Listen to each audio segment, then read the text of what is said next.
Madame la maire, comme je vous le disais lors d'un précédent conseil municipal, la sécurité est un enjeu important. C'est en tous les cas un combat de tous les jours. Alors, depuis le début du déconfinement, nous observons une recrudescence importante, inquiétante et intolérable des faits de violence, et singulièrement dans l'hypercentre-ville. Alors, nous constatons ces faits de violence à Rennes, mais aussi dans d'autres villes, à Paris, à Bordeaux, à Lyon, à Lille, à Nantes, à Brest. On constate d'une manière générale une augmentation de la violence de notre société. Alors c'est peut-être moins présent à Rennes qu'ailleurs, mais nonobstant, on ne peut pas se satisfaire de ce constat et on doit continuer notre mobilisation. Nous devons faire face à deux phénomènes. D'une part, le trafic de stupéfiants, avec ses règlements de compte qui sont parfois particulièrement violents. Et puis, nous avons à faire face aussi à la présence de jeunes étrangers en errance, désocialisés et capables de vols avec violence sur des personnes vulnérables et généralement en soirée. Nous avons été, Madame la maire, mobilisés tout l'été avec notre collègue Didier Lebougeant, adjoint de quartier et adjoint aux commerçants, à la rencontre des habitants, des commerçants, plus particulièrement du centre-ville, qui, après les manifestations des Gilets jaunes, qui, après la période de confinement, vivent des moments particulièrement difficiles. La sécurité et la question économique sont extrêmement liées et nous sommes à leur côté dans ces moments si particuliers. Nous avons réuni tout début septembre la cellule de veille du centre-ville qui rassemble notamment des représentants d'habitants, de commerçants, de l'éducation nationale et des forces de sécurité.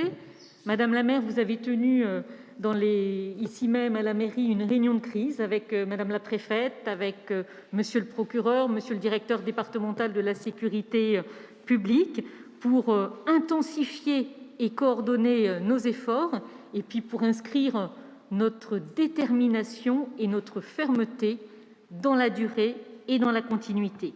Ces phénomènes de délinquance posent, vous le savez aussi, des questions pénales et policières et nous imposent de travailler ensemble de manière coordonnée dans un esprit, alors chacun dans le respect de ses compétences, mais dans un esprit en tous les cas serein et de façon très, très pragmatique. Alors vous l'avez vu peut-être à travers la presse, il y a eu plusieurs opérations coup de poing qui ont été menées cet été dans l'hypercentre, mais aussi dans les quartiers. Avec la police nationale, nous avons également accentué depuis cet été la présence de patrouilles communes, police nationale, police municipale, une fois par semaine sur des secteurs qui avaient été identifiés au préalable. Nous avons renforcé la présence de nos policiers municipaux également l'après-midi et en soirée dans le centre-ville. Je peux vous dire que je peux mesurer à la lecture chaque jour des mains courantes, que ce soit de la police nationale ou de la police municipale, je peux mesurer le travail accompli par nos policiers, qu'ils soient nationaux ou municipaux, et je veux vraiment les en remercier. J'étais présente jeudi soir avec nos policiers municipaux sur le terrain pour une soirée donc en nocturne, et on a affaire à des policiers municipaux qui sont pleinement investis, avec compétence et avec beaucoup de discernement. Mes chers collègues, rien ne remplace la présence humaine, rien ne remplace l'uniforme. C'est la raison pour laquelle ce soir nous vous proposerons, c'est Emmanuel Rousset, notre collègue élu au personnel, la création, conformément à vos engagements pendant la campagne, Madame la maire, la création de 40 policiers municipaux supplémentaires. Alors c'est un métier en tension, c'est un métier qui nécessite aussi une formation importante. C'est la raison pour laquelle ce recrutement s'étalera sur 2 années. Nous allons par ailleurs doter nos policiers municipaux de pistolets à impulsion électrique, car il faut adapter aussi le niveau de protection de nos agents. Les investissements sont lancés. Nous allons aussi étendre dans le même temps les horaires d'intervention de notre police municipale pour qu'ils soient présents en ville au-delà de l'heure de fermeture des bars. Nous allons aussi adapter nos systèmes de vidéoprotection. Nous allons continuer à renforcer, bien évidemment, nos actions de médiation et de prévention. Et vous me permettrez de saluer ce soir les 30 agents municipaux qui se sont portés volontaires pour faire de la médiation.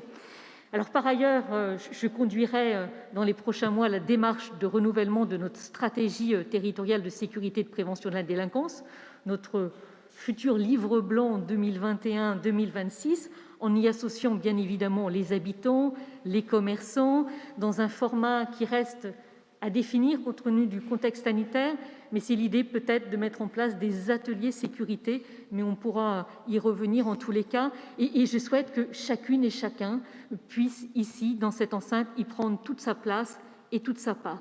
Je souhaite vraiment, mes chers collègues, qu'on puisse se balader tranquillement, en toute sécurité, en toute sérénité dans notre ville de Rennes.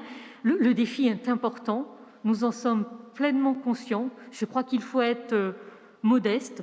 Nous n'avons pas de baguette magique, mais en tous les cas, nous avons la volonté. Nous sommes déterminés, en lien étroit avec nos partenaires, avec la police, avec la justice, avec la préfecture, pour une tranquillité retrouvée dans notre belle ville de Rennes.